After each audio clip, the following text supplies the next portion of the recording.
Ba-ba-ba-da-ba-ba. And the stream has audio this time because I actually turned on the compressor. Because the analog path is an insert, so if the compressor's not on, then there's no analog signal coming out of those channels.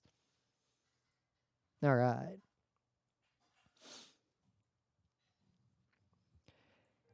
Oops, I don't want that to happen. Okay.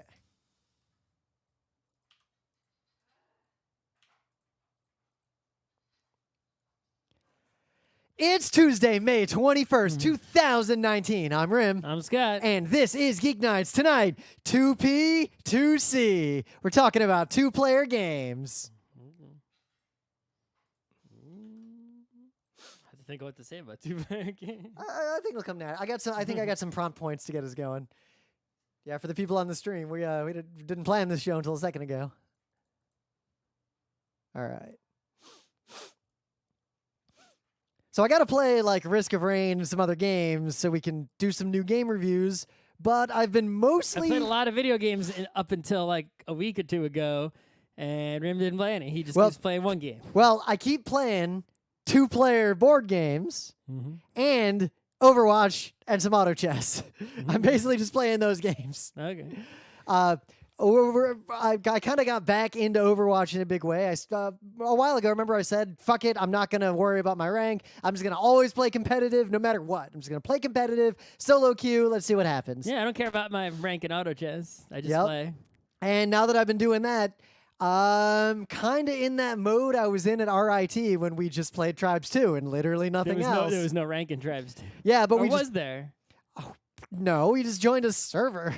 I forget it. There might have been some kind of ranking. There was the clan ranking system. There was something. But we didn't. We formed that clan, and then you and I were the only ones who kept playing the game seriously, so we didn't actually bother using any of it. Anyway.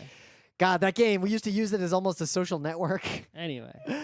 So, yeah, I've been playing a lot of Overwatch, and I'm consistently surprised, actually, how, like, non-toxic and chill almost everyone I play with in the random solo queue is. I'm pretty sure everyone else has already been kicked out or banned or went to a different game. Yeah, they're pretty aggressively banning the shitty people. I also found that all the really salty shitty people are in the low silvers, and whenever you're not down there anymore, everyone's just way nicer.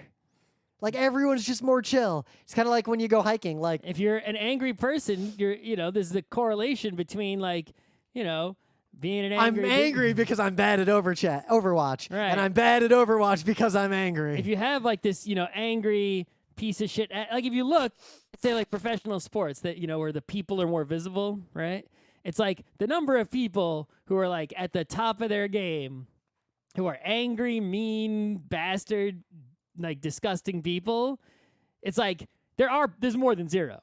But it's like... They're infamous, and everyone knows who they are, and it's like a handful at any given time, and everyone else in the whole rest of whatever league is like great person. Yep, and then the bastard people tend to be like the shitty enforcer, like the fourth line grinder who sucks and is about to retire and hates his life. I mean, it's like people who are bad are like famous for being bad, and everyone else is not bad.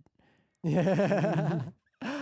So, also, we were playing some auto chess, but I have not played with that new update that lets you actually the new update click. just lets you click on a dude, then click on the board, and not have to do any weird bullshit. Thanks, Satan. I do not need the skin of a MOBA around this game. I want the game to just be auto chess. They're trying hard with the quality of life improvements. Actually, I learned, because I play about, like, one or two auto chess a day or whatever, right? Yeah.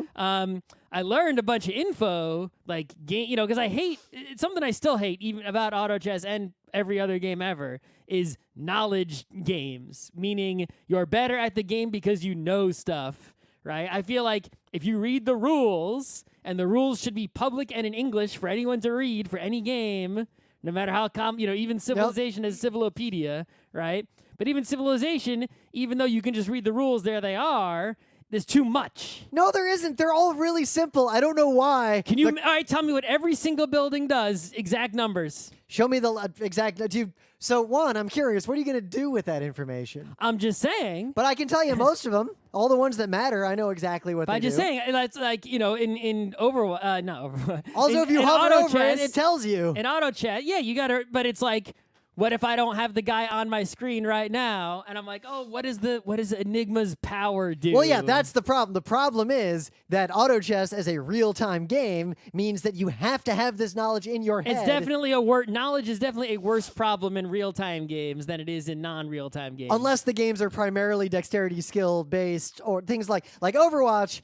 You got to know what every character does. Even Street Fighter is dexterity based, but you have to know. You got to know all the moves. moves. Yeah, I hate. And you got to know the hitboxes. I don't like and the frame timing. I don't like testing knowledge, right? Because it's like, oh, I actually would be better than this at you if I just like read a book, right? Unless I do like games that do just test knowledge about a thing. Like I like Quiz Bowl. That's a trivia game. That's Yeah. fine. That's different. Yeah, I'm saying I like that kind of thing Right. sometimes. But imagine like a game where it's like, okay, this game is testing to see who's faster, but if you don't know these 10 arbitrary things, even if you're faster, you'll lose. Yep. Right? We're going That's to run what I a don't 5K, but every mile you've got to do a differential equation. So I learned some stuff that people who are, maybe Dota or auto chess players probably are like, that's so obvious, Scott. Why didn't you know? It's because I don't read the documentation right, because it's it a bunch really of bullshit. exist. I don't have time for that. So Well, because auto chess knowledge is a subset of like Dota knowledge. it is.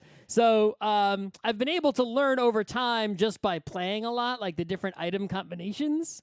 But something I learned is that there's this item called like the Mask of Madness. And I knew that the Mask of Madness, to make it, you combine a mask and a quarterstaff. Don't ask me how that works. And I knew You put the mask on, you hit yourself in the this face with item a quarterstaff. increases like your attack speed, and it's like really good item, but it silences you. So I didn't know. It doesn't actually even say this, even if you hover over it. It just says silences whoever the hero who's wearing it.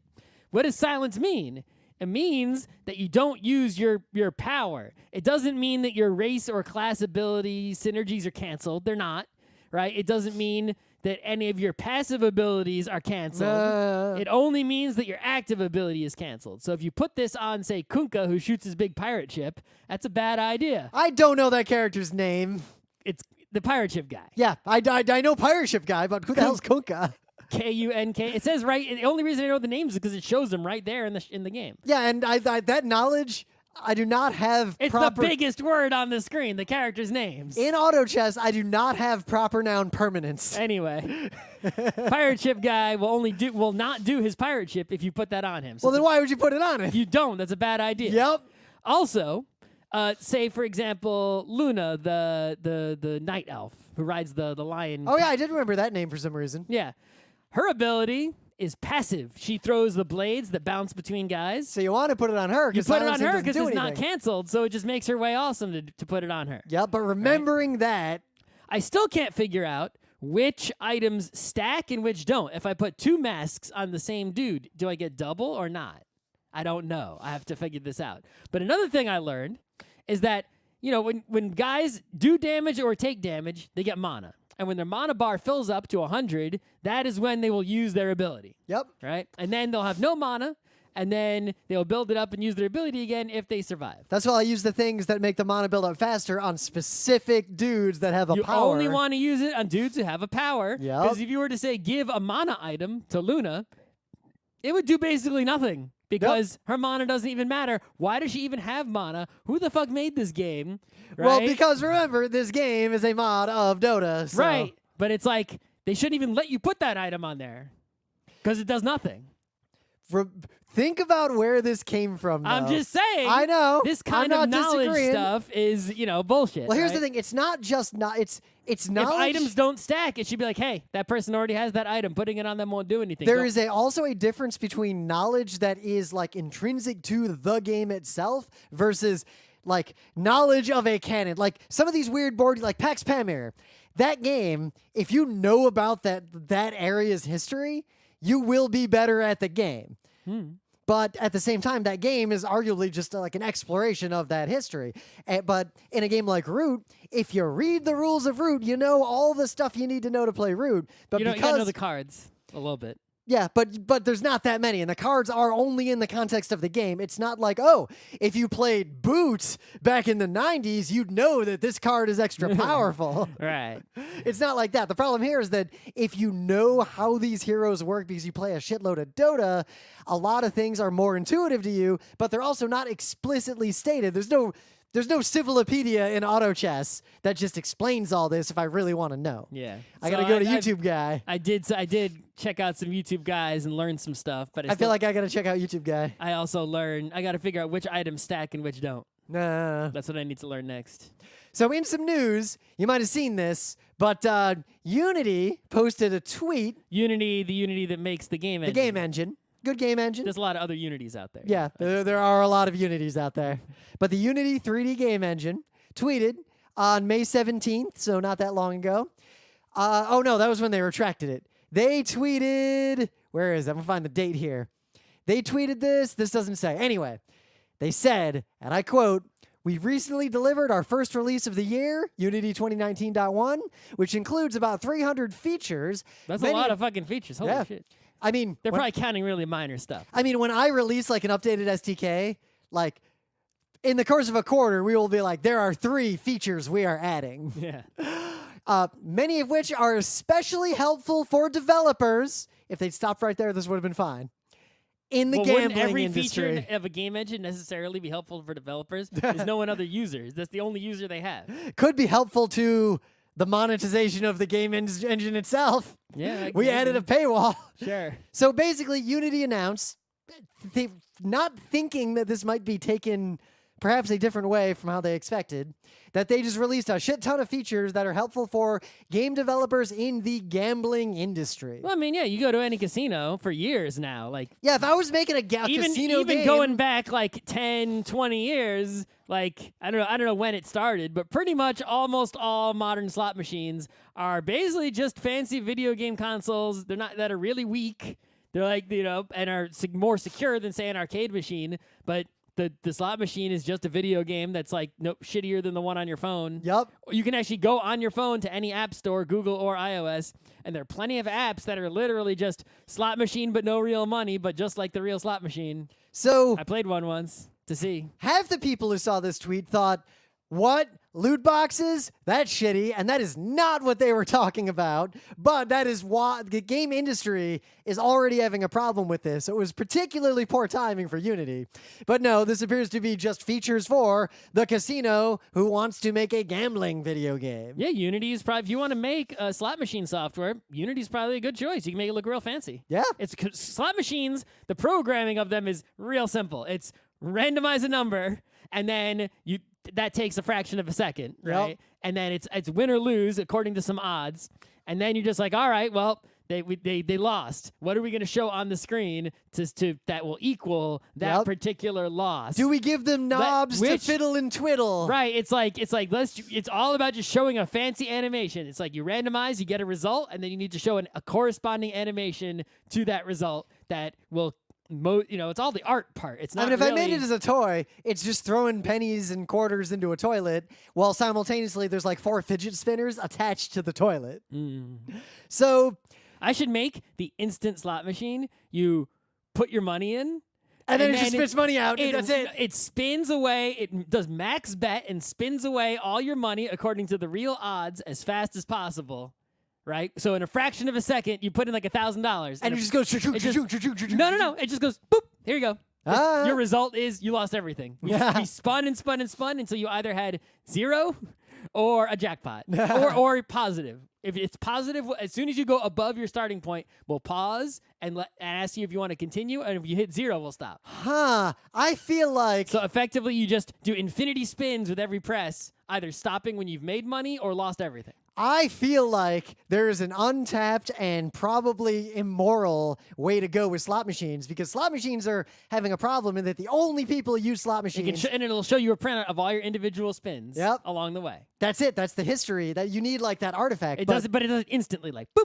But the only people who use slot machines now are basically sad old people waiting for grim death to finally take them. So... the younger demographic is not going to Vegas to gamble. I feel like you could get a new generation of people to sit in front of a slot machine and wait for grim death to give them sweet release. by making a Progress Quest style thing and like the UI, make it not look like a slot machine, make it look like an adventuring party fighting. It's just Progress Quest. I mean, but there's plenty of idle games. They're all over Steam. I would played make quite a few. I would make physical, high production value idle games So you that wanna are make it- actually slot machines. So you have a candy box. Yep. And you only get more candy by putting money in? Yeah, it's a slot machine. It acts like it has the same payout odds over time as a slot machine, but the money you're putting in is basically just making the heroes be better. Uh-huh. I feel like that is an unethical So thing. whether you win or lose, the game is your heroes are winning, Yeah, the heroes are always winning, but you're losing money the whole time. But you could win though. You might win. Eventually, you're going to lose, obviously. Anyway. I don't know exactly how that's gonna work. I got an idea in my head. So fun fact, I actually met a dude who is like a game designer for casinos. Like, dude is Sounds like the a scummy dude. head of a team that just designs slot machines straight up. All right. And he talked a lot about that Monopoly slot machine that we saw that one time. Meanwhile, the Fire Emblem and also Animal Crossing mobile games. Oh yeah, they just got shut the fuck they down. shut down in Belgium because they're fucking gambling. Good. And China's seems like they're actually shutting down all the gambling games too. So I don't want to go too much deeper into the actual news, but Unity realized there was a problem. They deleted the tweet, and then they're really trying to back away from this. And based on your feedback, we removed a tweet and a blog post related to some upcoming 2019 features that are useful to creators. They changed their framing to say real money games. So you basically just now, first you were like, you admitted that you wanted people who make slot machines to use Unity, and now you've admitted that the people who make, iPhone games are basically making slot machines. Now, on one hand, it's good Which because we all knew, but now you've admitted even worse than but what it's you admitted good before. in one sense because it means that they recognize that loot boxes are a bad look. So they're like, no, we're just doing the unethical casinos. We're not doing the unethical loot boxes. Don't worry about that. So we'll see how this all goes in the end because I don't think Unity is going to stop making features for casinos. Why would they? Yeah, I feel like that is going to be their bread and butter in the long run because the game industry is having a lot of problems monetizing, and I feel like the casino industry is really going to push into this space as hard as possible. So we'll see where this all goes in the end. And in other news, what do you got? So Uniqlo, the clothing store, right? I was just there. They got a good Nintendo series. They got a really good Kid Koopa. They upgrade. Oh, the one that just says Junior on Yep. it? I saw someone wearing it. I got that shirt. It's real good. Oh, you bought it. Okay. I was going to tell you I saw someone wearing it, and then, of course, you already bought it. I also got a really good Bowser shirt. There's a Boo shirt, but it's a The lady's. Boo shirt sucks. It's a lady's Boo shirt. There's a men's version now. I saw it. It's just, which one is it? It's the one where it's a pocket shirt. No, not that one. Yeah, the problem with the pocket shirt is that it looks good and the Boo is good, except they offset the Boo, so he's like cut off on one side, and then there's another like opposite cut off Boo on the other The side. lady's shirt is a black shirt with white polka dots, and some of the white dots are Boos. Ooh, I like that. Yes. You could pull that off, maybe. It's a lady shirt. So I wear a lot of lady shirts. Anyway. A lot of my t-shirts are actually fitted like women's shirts. Anyway. So they had a contest I'm gonna look up this shirt. to, for the Mario shirts, right? And now they had a contest for Pokemon shirts. People submitted their Pokemon shirt designs. Oh, it's a different kind of lady shirt. It's not a fitted lady shirt. It's They- I can't pull this off. That's not the one. Okay, because this also looks good. Yeah, but that's not the one. Anyway, so people submitted their Pokemon T-shirt designs, right? And they chose some winners. And the winner was sort of like this ancient style Gyarados with 3 Magikarps under it kind of deal. Looks good. Yeah, it's not a bad design. It's not my favorite one, but it's a good one. There was some other honorable mentions down under that I like better. There was like the one I liked the most was this great wave with a bunch of Magikarps in it. Ooh. Yeah, and there was also a Gengar one that wasn't bad. Anyway, so it turns out the person who made this shirt they accused this person, Li Wenpei, of stealing the design because people searched online and saw this design being used on lots of other things. And they're like, hey, this person just saw this design online and submitted it. That's a bunch of bullshit, right? Now, normally, that would seem like a thing that normally happens. Yep. Right? But actually, Li Wenpei had an excuse so original that I believe it. All right, that tracks. Li Wenpei's excuse was, yes, I put the design and made a few cell phone covers before submitting it. He's like, I made the design. I made some cell phone, cases with the design on it before submitting it to the contest. I only made a few, right? And then some other people saw my design, ripped it off, and made a bunch of other garbage, right? After they saw my cell phone cases. It's my design, right? I believe that. That sounds like you wouldn't say that if you were actually stole the design, right? That sounds legit. Or that is a brilliant excuse in a copyright lax environment where it's very difficult to prove who actually originally designed it. Regardless, Li Wenpei still up shit's creek because, meanwhile, he in first place in the contest. Yeah.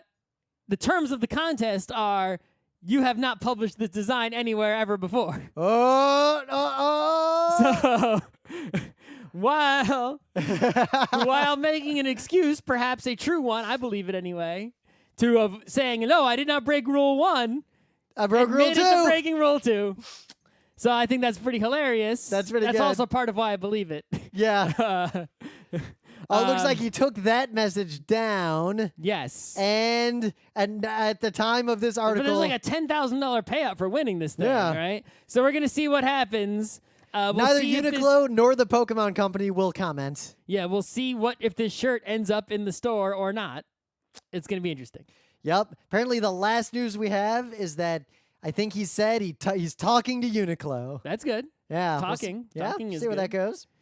I hope you can prove you made the design. So in some other news, there's a review out, so I'm going to link to this here. But as you know, I got an Oculus Rift, and it's great, but it's still like niche technology. Like it's still a giant, heavy thing on the front of your face, which is fine. You don't even not fun. I don't know why you're so down on it. I'm down on giant, heavy thing on the front of my face, like the 90s. The only annoying thing about the Oculus Rift is that you do need neck pain. If you've never even worn it, you have no idea what it feels like. It doesn't in any way bother anyone. How much does it weigh? I don't even know. You don't even notice it. Put it on a scale. Once you wear it, you don't even notice it. Does it weigh more than my sunglasses? I mean, yes. That's too much. Okay. Anyway, so the only annoying thing about the Oculus is that it requires basically 3 sensors around the room. So I got and you got to plug it into the computer too, right? Well, but that doesn't get in the way either. Well, you got cables. You're stuck to a computer. You can't run around. You can't do nothing. Yeah, because I don't need that. VR room scale or seated scale is already enough for a lot of really interesting experiences. Yeah. The cable from the headset is actually not a problem. Like it never gets in the way. Partly because most games are designed to be in a relatively constrained space. You're not convincing me a head cable's not going to get in the way. I don't know how your mouse cable gets in the way. I would never use a wireless mouse. I hate cables. I do not use wireless things generally. Even the longest cable in the world is no good. Also, you can buy a thing that'll make the Oculus wireless. It's just expensive. It totally sounds works. like a bad idea. It totally works. Uh-huh. It's basically wireless HDMI effectively. Does it get introduced lag though? No, not noticeable lag. The only problem with it is it's very expensive. Okay. And it needs a lot of power, so you got to wear like a battery backpack. Sounds dangerous. Probably not dangerous, just expensive. I don't think I will buy it. But anyway, I got to have these 3 sensors plugged in all around the room, and I got to Yeah, like what the fuck? Is this a Wiimote? And I got to I got to put them in particular places. Once they're set up, it's fine. And because I mounted them on the walls, it's not really a problem. But it means, say I want to use the Oculus in another room, or I want to rearrange this room or do anything, I got to futz with all that again. Isn't it interesting how the Wii needed that little sensor bar with lights Well, in it? It wasn't a sensor bar. It was just lights. But the Switch does not need those. Well, the Switch also depends on what you're doing. The Switch does primarily accelerometer tracking, which is extremely inaccurate for most use cases. Just saying, you could play Wii bowling with a Switch, whatever they call them. Yeah, you could. And it would be just fine. Partly because the actual controls of that game are not that sensitive and kind of just make it work. But if you want to play it on the Wii, you got to have the lights. Yep. In the stick. So the Oculus Quest and the Oculus Rift S are now out, and they are basically version 2. So the existing Oculus is gone, and you can no longer buy it. And if you buy a regular Is it Oculus, still enormous? Yeah, it's the same size. All they've changed is that instead of outside-in tracking, where the sensors are watching where you are and providing data, They put cameras in it. It has So now inside-out it's even tracking. heavier. Not really. Okay. So inside-out tracking means that you don't need any external sensors. The headset itself will just use the environment to do the tracking, and the hand controllers are configured slightly differently, so the headset tracks the hands using that same technology. What if I'm not looking at my hands? What if I look up, my hands are down? It still works. Uh-huh. For a lot of reasons that I don't want to get into because you don't seem to care, and if I talk about any details, you'll probably just fall asleep. But it's highly effective, and it looks pretty good. The only difference between the Oculus S and the Oculus Quest is that the S is just like the current Oculus. You plug it into a computer, and then it can play any VR game Okay. with a slightly higher resolution, but otherwise it's pretty much the same experience. Just you don't need these sensors, and the inside-out tracking just makes everything a lot easier to set up. So basically, there's no reason to buy the old one. You should, if you're gonna buy one, you should buy this new one. Might as well just get the new it's one. It's just better because you don't need shit around your room. But it's not that much better if you already have a good setup. Not having shit around your room is, I think, significantly better. So, well, Still not good enough, but significantly better. but because I already have it set up, if I upgrade, all it would mean is I reclaim 3 USB 3 ports on my computer. I guess that's true. If you've already got the old one, it's not better enough. It's sort of like iPhone 7s. Yeah, it's you got iPhone 7, you're good. It's a slightly lower refresh rate, but not enough to matter. But the resolution is higher, but not that much higher. Yeah. So we'll see. I might get it. All right, I what might about not. the other one? The Oculus Quest, actually, you might be more interested in because the Oculus Quest just works without a computer at all. So it's It's just a headset So and, it's the, like- and the controllers. So they just put a phone inside the headset. They basically put everything you need in the headset. So it's a phone. It's not just a and- phone, though, because there is a third Oculus that's been out for a while, the Oculus Go. That's basically just a phone. It can only play a curated, limited set of games because it's not that so powerful. it's more powerful than a phone. Oculus So Quest. so it's a laptop and a monitor strapped to your face. Oculus Quest can play a shit ton of first-class games. Like all the games So that... it's a laptop strapped to your face. Yeah, I mean... How heavy is it with the chips in there? Not that heavy. Like, it's got like a- comfortable. It's got like a battery in there. It's got all kinds of shit going Yeah, on. it's comfortable. It just works. And it is probably going to push. I think the Oculus Quest, based on all these reviews, now that people are actually. I mean, at people least who- you're not. So, but it's not. You're not connected to anything. So that's huge. Well, it means. And it doesn't need shit around the room either. No, because it's inside out tracking. All right. So now they've only got one thing left to do, which is make it not heavy as fuck. But it can't play like weird indie games or games that need like a lot of horsepower. Well, that makes sense. You So would it- want to strap a 1080 to your face. But it Feel can hot. play almost every game that matters right now, and it's easy enough to use and a high quality enough experience. This is the first VR headset that is likely to make the jump from a niche market to an extended market, meaning not everyone's going to buy one of these, but everyone who has some money and wants VR, this is accessible to a huge group of people.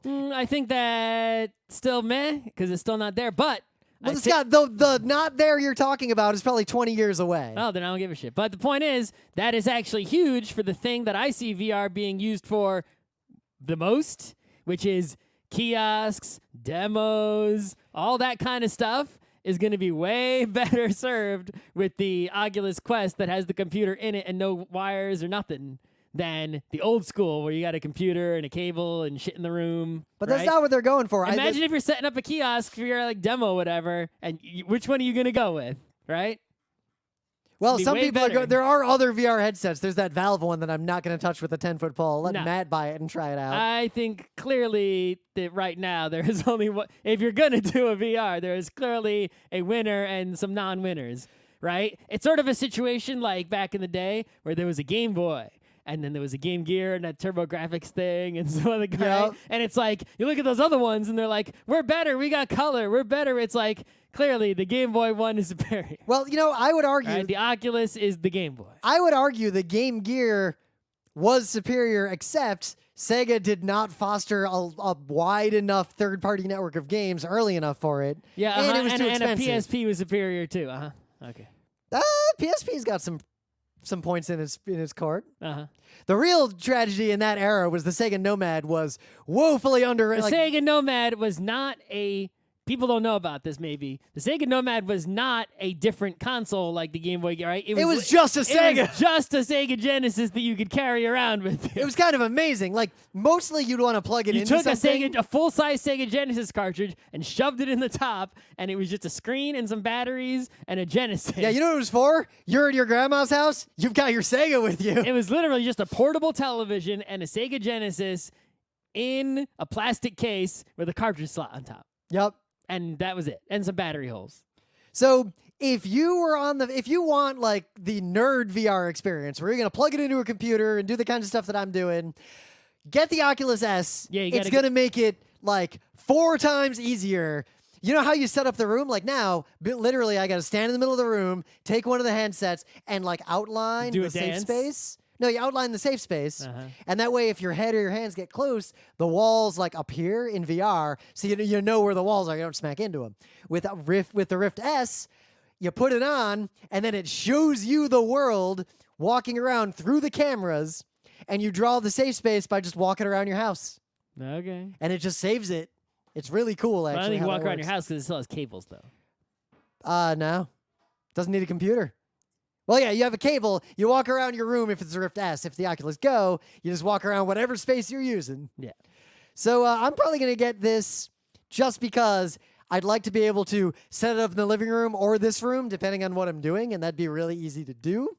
Well, whereas now I'd have to move all 3 of these sensors. So if any of our friends want a discounted, just as good, but you have to do more setup, Oculus Rift, I've already had 2 of you ask. I'll probably sell it to you at a discount because I'm just going to upgrade.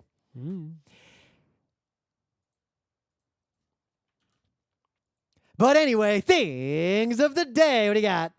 Okay, so we live in the year 2019. I like I had to think about that for a second. Yeah, if we go to Rome in Italy, there's some ancient biz there, right? Yep, not as ancient as, say, Istanbul, but still some ancient biz. There's like a Colosseum there. Yep. Right? You know, there's some good shit there, right? Old shit. But most of the old shit ain't there anymore. Yep. It's been smashed, replaced by modern buildings, decayed, whatever. So you wonder, right? It's like, you know, you're standing in Rome. Anywhere in Rome you stand, even let's say you're at a restaurant, you're a pizza restaurant in Rome. I'm sure there's one there, right? There's got to be, right? You're eating some pizza in Rome, in a sort of modern kitchen is there, right? You know, whatever. Where you are sitting thousands of years ago, in the times of the Caesars, in that exact spot, there was something else there. There was like, I don't know, a bathhouse or a forum or a fucking, you know, peasant's house. I don't fucking know. Some soldier house, some palace, something, aqueduct, right? There was something there. No matter where you are in Rome, there was some ancient Rome thing in that spot, right? The same way that in the spot where you're standing right now, there was some Native American shit in this spot, Yep. right? So if you go to Rome, which, you know, is newer than, you know, that, you know, times of cavemen. All right. There's actually civilization and interesting stuff, right? Not just like a tree. Wouldn't it be cool to know exactly what was where, right? You know, what was the layout of the old Rome? What buildings were there? Where were they, right? What if you could walk around the old Rome just, you know, even though you're living in 2019? Well, it's a good thing that you live in 2019 because some Roman scholars at what school is this? It is Just scroll to the top. Dr. Bernard Fisher, Dr. Stephen Zucker. It doesn't say what school they're from. No, it doesn't. It's on like a Smithsonian website, right? Or something It's like on that. smarthistory.org. Oh, okay, whatever. The point is, these professors from school that we forget the name of, Forget, we didn't know it. I didn't know it. they created a complete computer. It's not like the highest quality, like video game graphics, right? It looks more like AutoCAD from the 90s, Yeah. right? It But- looks like a missed knockoff game. Yes, but it's completely accurate to the extent of human knowledge. CG 3D replica of ancient Rome. You can fly around, look around, walk around. I really want to walk around this in VR. You can see exactly where stuff was, right? What was where, what things looked like. They got some fake people walking around. You can see the sizes of things, which is really important, right? How big was shit, right? And this video that is on the page that I'm linking to is extra great because not only do you get to they fly around Rome, but they tell you about all this stuff as if you were in a helicopter getting a free tour of Rome from some extra knowledgeable people saying like, oh yeah, that is the thing that was made for Emperor so-and-so to celebrate the victory in such and such a place. And that was an arch made for this reason. And that was a public bathhouse. And that was a public bathhouse. And this area is where Nero built a bunch of shit, and the later emperors un-Nero'd it. They're like, yeah, see that statue? That used to be a Nero statue. Then they chopped its head off and put a god head on it instead because fuck Nero. So there's a lot of good. You're like, this is the Circus Maximus. You can see this is where the Caesar's Palace connects directly to the box. Right? So you can walk from the inside of his palace to his box to see the chariot race. So if you go to Istanbul, you can actually walk through some of those things because a lot more of that is still there. Yeah, and they're like, oh, yeah, see, this is where the Circus Maximus, this is a picture of where the Circus Maximus was today. And it's like a field with some obvious sort of rundown spots. Man, Circus Maximus is like +5 global happiness instead of 5. Oh, look at your memory knowledge base games. Bringing it back. So my video, this was making the rounds. It's not AGDQ, but it's an adjacent event, and the video explains it all in detail. This is a TASBot run, so it's a tool-assisted Final Fantasy 1 speed run. 4 white mages. 4 white mages. How do you do any damage? Like it's amazing. You could hold out a really long time by constantly healing yourself, but like you'd be doing such low DPS. So like every combat would take forever once it got hard. So, one, this belies your knowledge of Final Fantasy because Final Fantasy 1 white mages can do some fucking hella damage. Well, to guys that are weak to healing, you can. There's some bad guys you can heal the damage. It's got Thor's hammer, Mage Staff. Any of these ring a bell? Not really. Zeus Gauntlet. Look at him with the knowledge-based games again. You realize in Final Fantasy 1, the white mages wielded hammers. Yeah. Hammers do fucking damage. Okay. Also, a lot of the hammers. Why are the 3 dead white mages though? Because he only does he kills 3 of them right away and does the whole run with just 1 white mage. What the fuck? Because it's faster that way. Because frame timing. This is a tool-assisted run. Okay. But here's why this is my thing of the day. It's not just an emulator tool-assisted run or anything like that. This is a tool-assisted run being played back by TASBot on an actual physical fucking cartridge. That's how TASBot works. Yes. And it has to stay in sync or else it gets sad. Yep. Once they get it started, they're like, nobody walk near this. 1 static shock in that cable will ruin the entire run. That's right. But 2, the commentary is A+. The commentary talks about tool-assisted runs, about Final Fantasy, about how they pulled this off, how they beat Chaos at the end is amazing. I knew the Chaos trick, but this one actually... they used the trick? Which trick? Which trick are you thinking of? I'm not thinking of a trick. I'm just saying they used a trick. There's multiple ways to kill Chaos kind of instantly that are really funny. Oh. They do one of the myriad ways to ruin Chaos's They didn't actually do a legit honest fight. Yeah, it's an honest fight. They get Chaos to run away from the fight, so they win. Okay. You can get Chaos to run away by using a certain spell. Okay. It's pretty good. I should do that. Then that way I can play and anyway. The bad part is this kind of made me want to play Final Fantasy 1 again. I have a lot of nostalgia for this game. All right, go for it. I might. Okay. I might, Rabbit. Why don't we play the Final Fantasy 3, real Final Fantasy 3? I've played it. The bad one. I've played it. I didn't beat it, but I got pretty far. I also played Final Fantasy 2. The one with all the jobs and stuff, right? Yeah. I played Final Fantasy 2 most of the way through as well. You never see anyone play that piece of garbage game. I've played those games. Actually, my favorite, I like RPG speedruns in general. My favorite one ever is still Final Fantasy Legend 2 at AGDQ. That's a real fun one. In the meta moment, the book club book is The Painful Pages of Pain by Troy Denning. I'm almost 80% done, but I haven't read in like a week because I'm not riding trains anymore. I'm at about the same spot because I stopped reading at the same point Scott did when it got sunny out. At least now, I'm not saying good or bad, but I think you have hit the point in the book where it goes off the rails. It's been off the rails pretty much the whole time. But it goes further and further off. It's like, oh, the whole book's going to be in these mazes to, oh, people just swapping limbs, foot for a leg. Yeah, yep. Fuck it. Let's go. Let's roll. I already swapped a foot for a leg. Yep. Oh, a hand for a foot, I mean. Yep, hand for a foot. Carfood, the best goddamn character. I love Carfoot, that dude. You don't even know the full extent of his depredations yet. Mm-hmm. The book goes surreal and off the rails, and that is why I remember this book being different from every other Dungeons and Dragons book. Every other D&D book is just fantasy novel happens and then it stops happening. This one is like, here's some fucked up shit that's actually kind of disturbing, and we're not even at the tip of the iceberg yet. Okay. Dear, I wonder what you're going to think about the ending now that we're in the trippy shit. We'll have to find out. Yeah, I'm not even going to spoil where it goes. I'm curious, though, what do you think's going to happen? Do you think anyone makes it out of the mazes? You know, usually when I read or interact with any story in any medium, right, I can definitely think what's going to happen. Yeah, like right? Wheel of Time, book 1, you know the final confrontation is going to be the main dude who becomes the old dragon dude But, and like, fights the other dude. For this one, I honestly have no, no idea at all, of any, I guess the most likely thing to happen. I'm really curious because having read it twice when I was young, the ending, when it ended, all I could think was, wow. So I can only sort of I can't, pinpoint exactly what's going to happen, but I can say, things turn out well for Lady of Pain. Yeah. Maybe Demon Dude.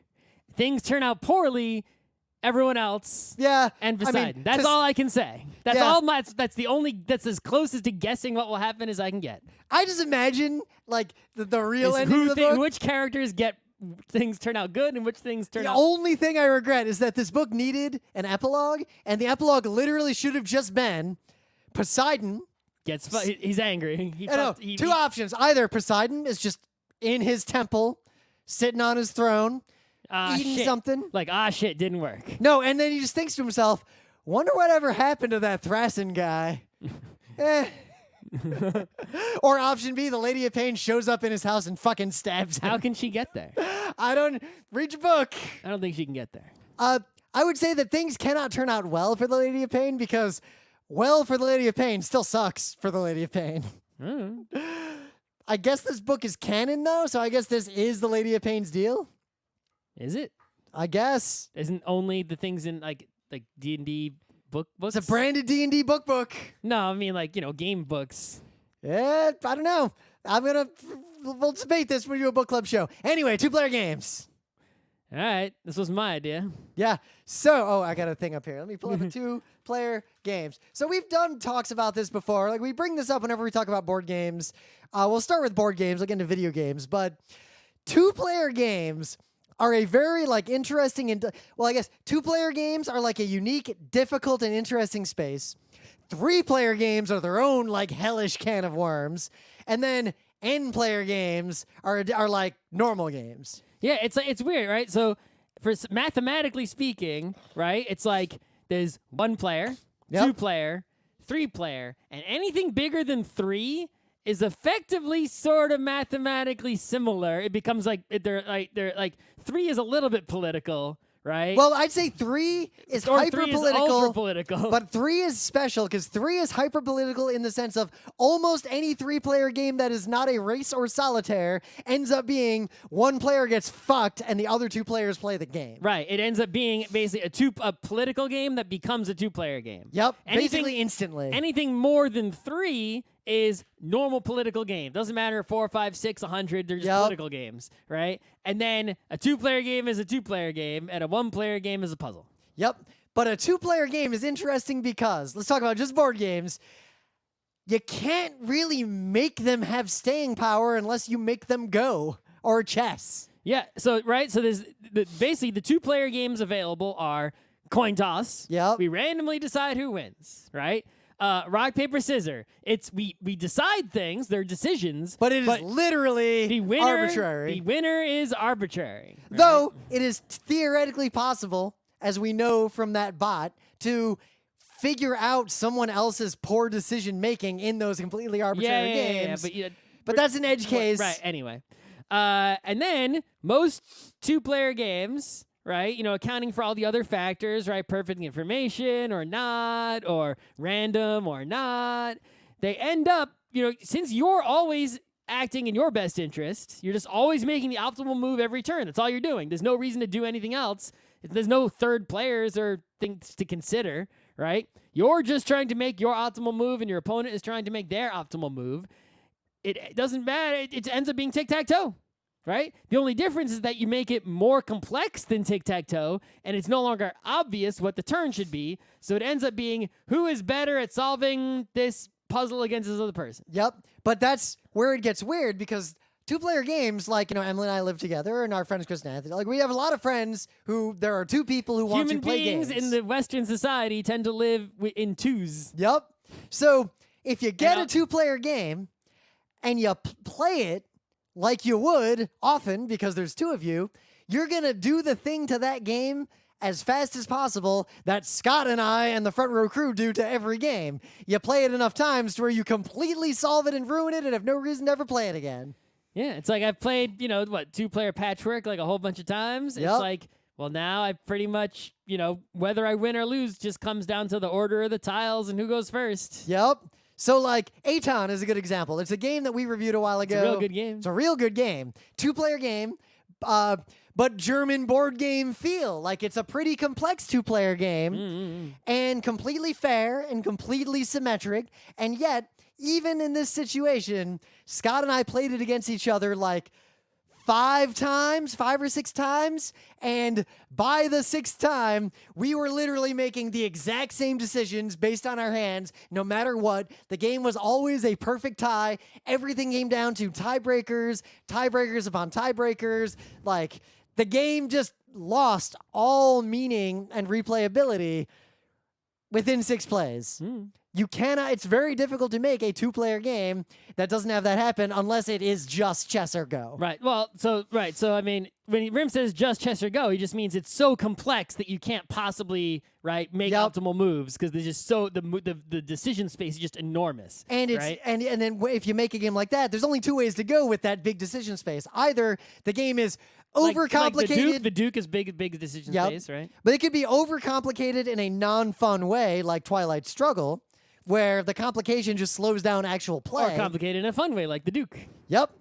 Or you can just make it entirely abstract like Go, and then the heuristics become abstract heuristics that you have to develop independently. Right. Well, there's other ways to make interesting two-player games, right? So you can include some sort of dexterity element, right? Yep. Or some sort of sport element. That's why two-player video games are really easy to make. Right. Well, I mean, any fighting game, but also like sports, right? It's like, all right, you could do just a race. You can do boxing. Yep. One-on-one basketball is super fun. Right. It's all once you incorporate some sort of other measurable analog ability, suddenly a two-player competition that isn't just numbers is now more meaningful and interesting. Also, you can make a game, even if it is a boring game, like tic-tac-toe, you could just do 2 teams because a 2-team game is effectively the same as a 2-player game.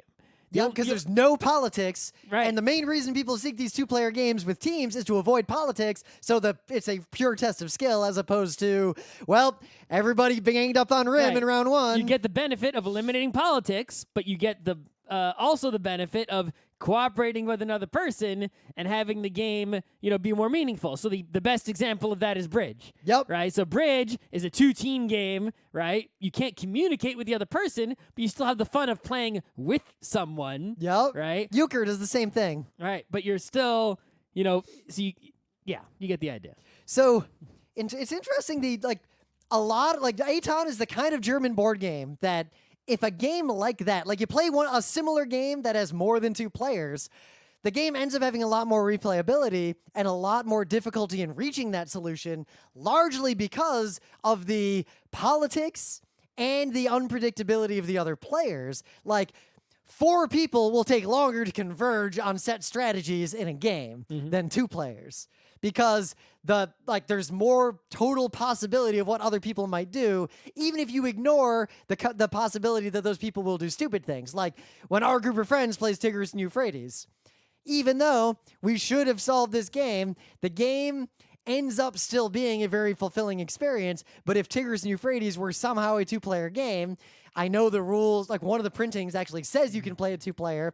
It is deeply unsatisfying and no fun things happen at any point. Yeah, there's lots and lots of games that are N+ player games, and the instructions either say, yeah, you can play 2-player, probably just to increase sales to people who only have one friend, or they have special rules. Like if you're playing 2-player, do like this. Hansa Toytonica has a 2-player variant. It's garbage, but it adds this extra crap. And you can just, those are a great illustration, though, of how significantly different a 2-player game is from any other number of game, and just how different, again, it's like completely different. You take the same game in the same box, almost the same rules, you just go down to 2 players, and suddenly it's nothing like what it is when there's 3 or 4+ players. Yep.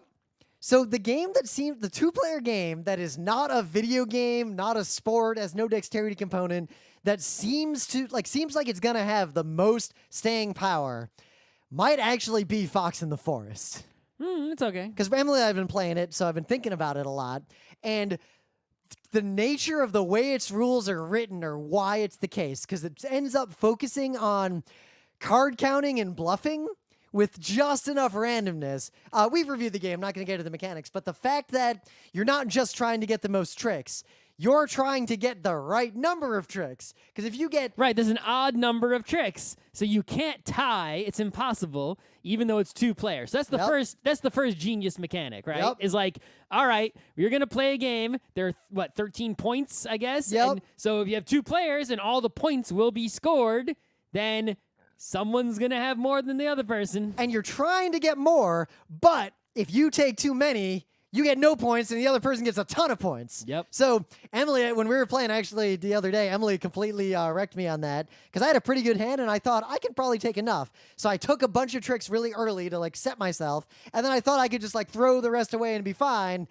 It was a trap. I ended up taking every trick. Dun, dun, dun. And that give and take, that mechanic alone makes Fox in the Forest really powerful and has a lot of staying power because you can bluff in a 2-player game without politics. And then the fact that the cards give you abilities to rotate trump and to influence the play space. So the game, you even looking at your hand, I play wizard and I got a hand.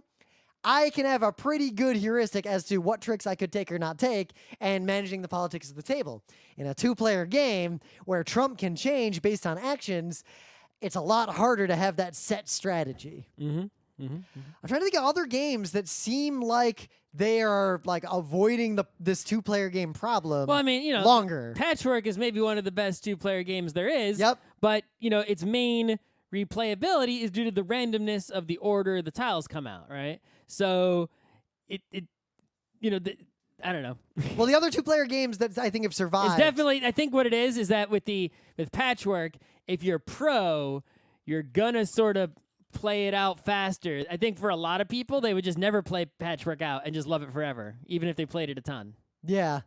Well, Spring Meadow and games that are races, games that are more I am trying to do my solitaire or you're doing the solitaire. 2-player is not different than 3-player or 4-player. So I guess those all sort of get a pass. Yeah, like a Yahtzee. You can play Yahtzee 2-player. What's the point? Yep, because they're all effectively 1-player. You don't interact with each other in any meaningful way. Right, but actually, if you played, say, That's Pretty Clever, Ganshon Clever. It matters a lot. With 2-player, that, actually is pretty interesting because now, it's not actually there's no politics in it because you can't really... vote for the other players in any meaningful way, but your actions do affect the other players. But when there's a lot of players, it's hard to pay attention to all of them. But with only one person to pay attention to, you can focus and be like, all right, what do they need and deny them? So it takes less brain power to get to the advanced level, right? It's not like it's actually a different game. It's just you can access the higher game if your brain is weaker or put in less effort. Yeah. One thing I've noticed, too, with 2-player games is that if you have a 2-player game and play it a bunch, it's very hard to play it with anyone other than the person you've been playing it with or someone else who has also played it a lot. If I bust out Aton against, the Worldborn, I've played it a bunch of times. They haven't. And because it's 2-player and there's no politics and there's very little randomness, I will just win no matter what. At least the first time I play it with anyone. So unless you pull your punches, once you start playing a 2-player game, you're kind of locked into the people who've played it the same number of times.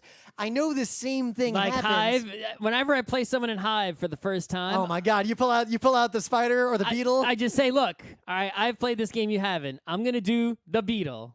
I'm gonna do the beetle attack. Yep. And and you're gonna lose probably. If you don't, that's awesome. And then after you lose, you're gonna play again, and I'm gonna keep doing the beetle attack. Every single game, I'm gonna do the same beetle attack until you don't lose to it. Once you manage to not lose to the beetle attack, then you figure that out. Then I'm gonna do the tricky spider. No, then we're ready to play real Hive. Yeah. Right? When you don't just get dominated by the beetle. I'm really thinking about this now. I feel like there's the core of a panel here, like a one on like all these specific reasons why 2-player and 3-player are so different from all other numbers of players, like in detail with a lot of examples. Well, the other savior of the 2-player game is, of course, the customizable game, like a Magic or a Netrunner or a miniatures game, right, where you choose your stuff, right, and that brings in that aspect of like 2-player BattleTech, super fun. Bring some mechs and just fight it out. Right. It all those games you have this customized asymmetric start. That is what makes a lot of 2-player games work well, because no matter how much you've mastered the game, every single game you're venturing into the unknown.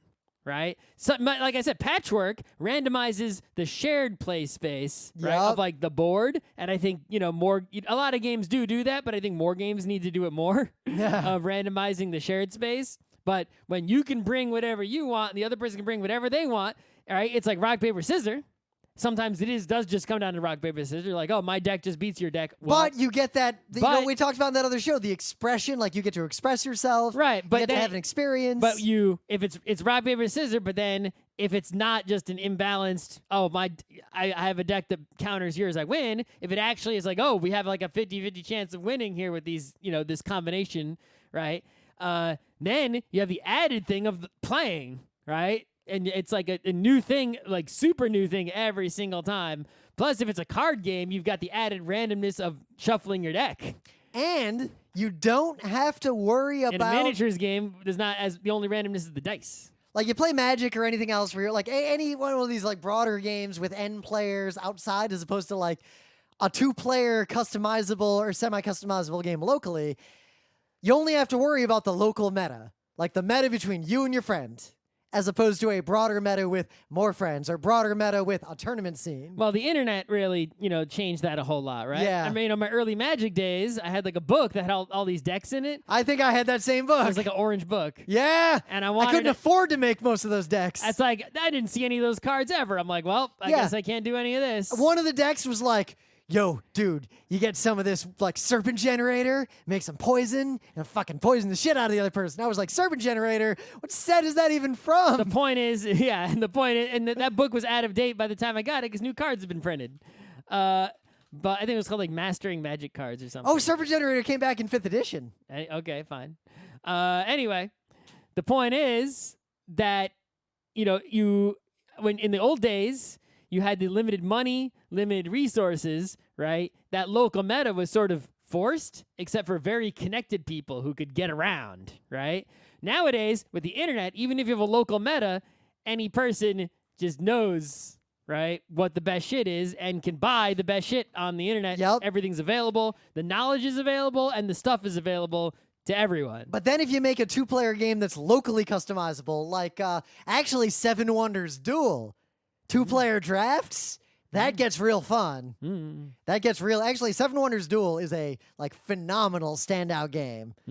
Have you played it? No. I bought it recently because I realized I didn't own it. We'll play it. Not now, but we should play it. So not ever. Ooh, I'll bring it to PAX. I'll bring it to the next PAX. You know what? I'll bring it on the 4th of July. All right, I'm hungry. I think we can just stop here. Okay. Also, we actually went kind of long.